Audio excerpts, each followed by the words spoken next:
Et bonjour à tous, on se retrouve pour le débrief du Day 6 des Swiss Stage que des BO3 à partir d'aujourd'hui. Et aujourd'hui on avait 4 teams en 2-1 qui s'affrontaient lors de 2 matchs. Le premier match c'était CFO contre HLE et je vais pas avoir grand chose à vous dire là-dessus parce que HLE a juste déroulé son jeu.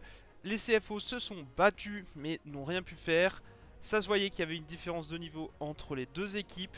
Il y a eu des choses quand même intéressantes, notamment au niveau des builds, au niveau des utilisations des champions. Je parle notamment du côté CFO, la Nami qui a été sélectionnée. Avec Israel n'est pas parti rédemption comme tout le monde, mais mandat impérial. Et on a vu que les dégâts que collait ce Israel étaient plutôt impressionnants. Malheureusement pour eux, ça n'a pas suffi. On retrouva les CFO en 2-2 qui joueront leur vie samedi, il me semble. Et du coup, les HLE qui passent en quart de finale.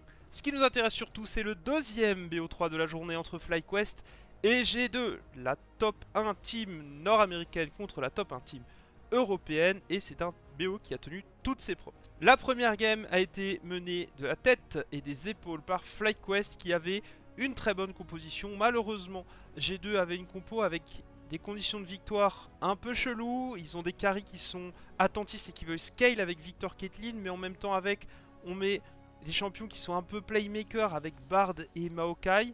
Ça aurait pu passer, malheureusement Caps a eu quelques errements sur cette partie, s'est fait catch un petit peu, on n'a pas pris les bons fights du côté G2, c'était 1-0 pour FlyQuest. La deuxième game était bien plus maîtrisée par les G2, notamment par Labrov sur son Rakan qui a fait un boulot monstrueux, et Skewmont qui s'est réveillé avec un superbe pic de Trundle.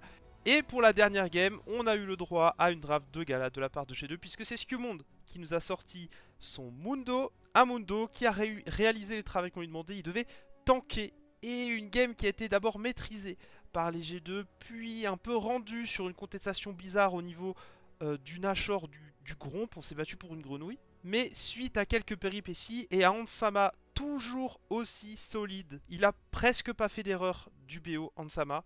Et un duo dans le dernier teamfight, Skewmont Caps, qui a extrêmement bien fonctionné. Pour une fois, c'est G2 qui fait des clips sur ses adversaires et pas l'inverse. Et bien, on a une victoire finale des G2 sur les FlyQuest. Et du coup, le quart de finale qu'on cherchait pour les champions européens depuis 3 ans maintenant, et bien, on l'a enfin. On a une équipe européenne en quart de finale des championnats du monde. On se retrouve demain pour le débrief de la journée suivante. Et j'espère que ça vous hype toujours. Normalement, ça va encore plus remonter avec G2 qui vient de passer en quart. En attendant, portez-vous bien. À demain. Ciao.